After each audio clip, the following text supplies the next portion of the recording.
The Boxer Rebellion was a major political event in China that many people forget happened. It's an important event to know because it shows how China went from being a weak it got its name from the Society of Righteous and Harmonious, which was a secret society in China that was dedicated to overthrowing the government and expelling all foreigners from China. Second, the Chinese people were humiliated by the fact that they had to rely on foreigners to put down the rebellion. This made them look for new ways to become strong again. It was a turning point that led to China becoming a modern and powerful country.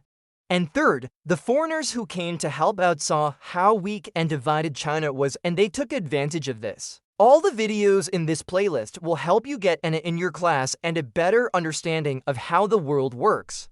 For example, Japan took control of Korea and started to build a military empire. This group was called the Boxers.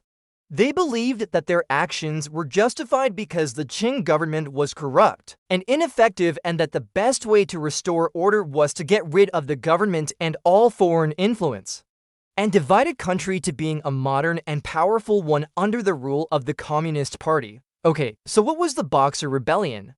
The Boxer Rebellion was a violent anti-colonial, anti-imperialist uprising in China between 1899 and 1901. The rebellion began in the Shandong province and quickly spread to the surrounding areas. The Boxers targeted Christians and Chinese intellectuals who were educated in Western ways. They also attacked any foreigners who were in the region, including Russians, Japanese, and most especially British and Americans. First, the Chinese people began to feel more nationalistic, and they started to look for ways to modernize the country. This led to the Shanghai Revolution in 1911, which overthrew the Qing government and established the Republic of China. Second, the Chinese people began to look for new ways to resist foreign influence. This led to the May 4th movement in 1919, which was a nationwide protest against the Treaty of Versailles.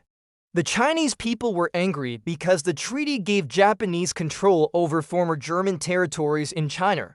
This was seen as a betrayal by the Chinese, and it led to a lot of nationalist and intellectual movements against the new Chinese government. These movements would eventually lead to the rise of the Communist Party in 1921. The Qing government tried to put down the rebellion, but they were unsuccessful.